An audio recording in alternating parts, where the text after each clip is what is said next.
السلام عليكم. السلام عليكم ورحمه الله وبركاته. ده مطعم اسمه خلطبيطه، لسه فاتح جديد، عامل عرض جامد جدا. 2 بيتزا عليهم بيتزا تالتة. ده مش اعلان، والناس دي ما تعرفنيش ولا انا اعرفهم، انا شفت بوست بالصدفه فقلت اجرب العرض ونشوف الكلام على ايه.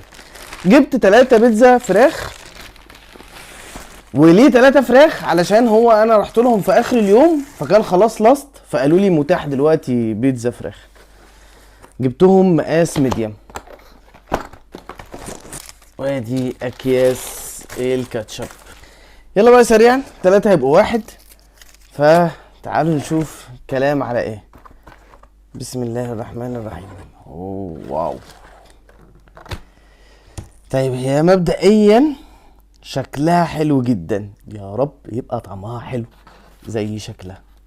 قرب بقى هنا، قرب لي نشوف الشده والماده، عشان لو ما شدتش وما مدتش يبقى احنا مش هنعمل الفيديو ده بقى ونقول خلاص. قرب قرب قرب، كلوز كلوز في الكلوز في الكلوز في الكلوز في الكلوز. الله الله. بصوا، هي العجينه طريه كده وجميله، وانا متفائل بصراحه بشده الجبنه دي. انا رحت جبتها من المطعم، يعني ده مش دليفري، يعني هي كانت المفروض بردت كمان شويه عن ما نزلت، ولسه الجبنه محافظه على الشده بتاعتها. بسم الله الرحمن الرحيم.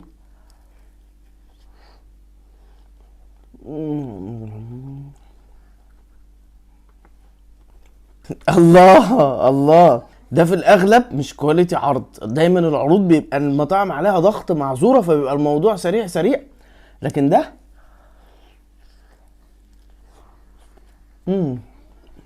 الله.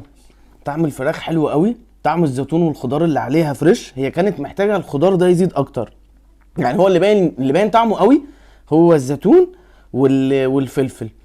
اعتقد ان هي لو فيها كميه خضار اكتر كان هيبقى باين اكتر، بس طعم الفراخ حلو، وطعم الخلطه حلو، وطعم العجينه طري وهش كده وحلو، والاطراف مش بيبقى الاطراف الناشفه اللي واخده نص البيتزا كده من جوه، لا الاطراف كلها مليانه حشو. عامه الجبن كلها جواها طعمها جميل. يا رب ان ده ما يبقاش كواليتي الافتتاح وخلاص، ان ده يبقى الدايم بتاعهم والحاجه الاساسيه بتاعتهم. فبصراحه العرض جامد والاكل كمان جامد. خلطبيطه عنوانه فيوم، في دله، في شارع مدرسه الزراعه. هتخلي مدرسه الزراعه على يمينك، لو انت رايح خلاص على طريق مصر هتلاقي خلطبيطه على ايدك الشمال. اتمنى لهم التوفيق بصراحه. طلبت 2 ميديم، خدت التالتة عليهم هديه ب 125 جنيه. البيتزا طعمها حلو وحجمها كبير بصراحه. بالتوفيق دايما يا رب ان شاء الله. انا محمد فرج، سلام.